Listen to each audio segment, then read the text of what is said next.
The next time you're at Dollar Tree, head to their garden aisle and pick up 3 of their large garden pots. And then to begin my project, I'm going to take my first pot and then using some strong adhesive, I'm using clear Gorilla Glue here. I'm going to flip it over and then I'm going to just add some dots of glue onto the raised edges of the bottom of the pot. And then I'm going to go ahead and take a second pot and I'm going to place it on top but right side up. And I'm also going to make sure that the patterns are lined up on the outsides of the pot. I'm going to stick a heavy object in here just to weigh it down while the glue sets. And then I'm going to go ahead and once the glue is set, I'm going to take some more Gorilla Glue and just placing it around the top edge rim of the pot. I'm going to take my next pot and I'm going to stick it on top. Before I do that though, I just want to weigh it down, so I'm just going to stick in some river rocks there. Once the glue is dry, I'm going to come in with my favorite color here from Country Chic Paint, which is a nice white string of pearls, and I'm going to paint the whole structure top and bottom. And then once that paint is just a little bit almost dry, actually, I'm going to come in with some blue acrylic paint and just spread it through the white paint, kind of pulling the white paint out to give it this sky-like finish.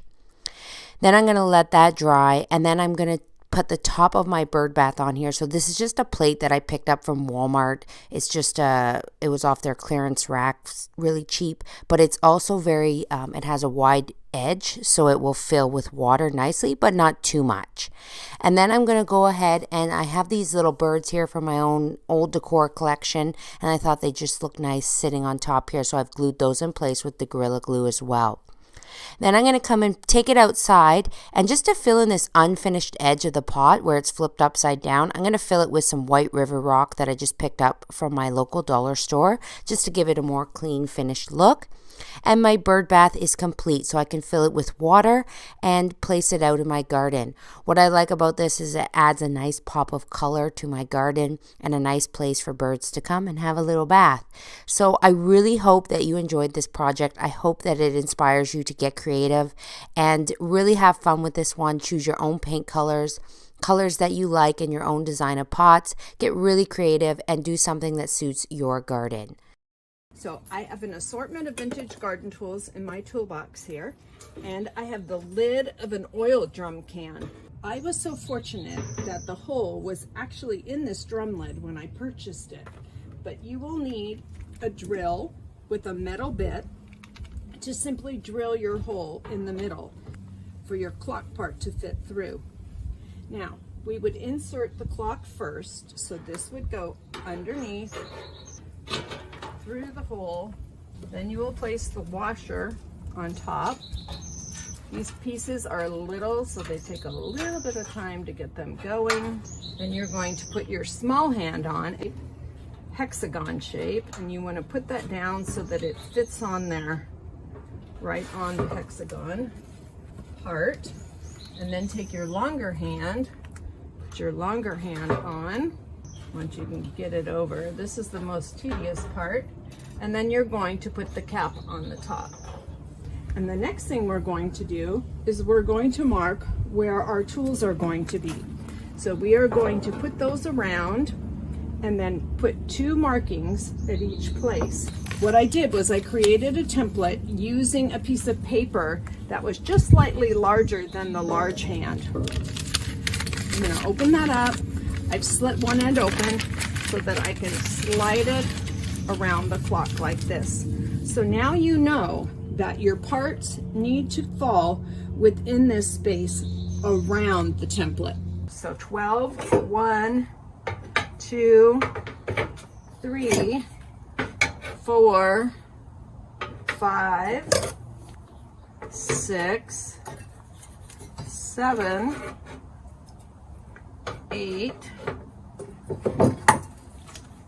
9, 10, and 11. So now they will all meet within this circumference of the template. Some of these tools are easier to attach than others, so they're all going to actually be attached a little bit differently. So for this one, we're going to put 4 dots, 1 on either side of the top of the handle, 1 on either side at the bottom of the handle, and then we're going to actually drill a hole through the handle itself. So now we're going to take a piece of wire and we're going to come up in through the hole. This way it will not be able to slide. So I've pulled my wire through each of the holes from the bottom, and I'm now going to insert this through the hole of the tool from the left side, and I'm going to put it into the hole on the right side, and I'm going to pull it down from the bottom. Now I'm going to do the same thing on the opposite side. I'm going to put it through the tool. Got to loosen it up a little bit.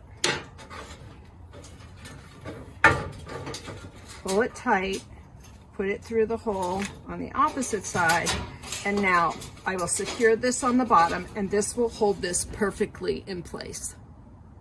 So now I have pulled my wire through the two holes on the back at the top, and I'm going to bring them up, cross them over, and put them through the opposite hole. Then I'm going to lift it up, and I'm going to twist this as tight as I can, cross it over, put it back through the hole, and secure it on the back. Now after the 12, you want to do your 3, then we're going to do our 6 and our 9. Now your tools may be different than my tools, so you kind of just have to use your judgment as to how you're going to attach it. So this one I had to drill a hole through the handle. This one I'm going to put a little dot on the inside of this and one on the outside, and then another one down here towards the edge on either side. So I will attach this end and this end.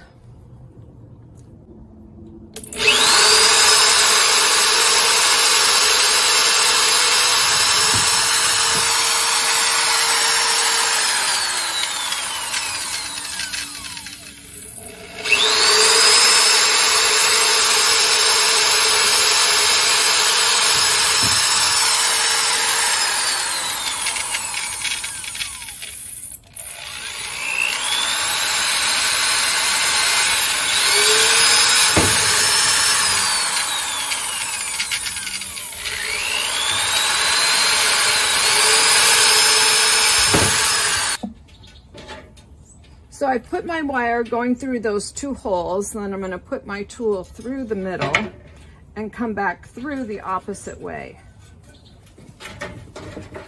And then pull from the bottom on this side.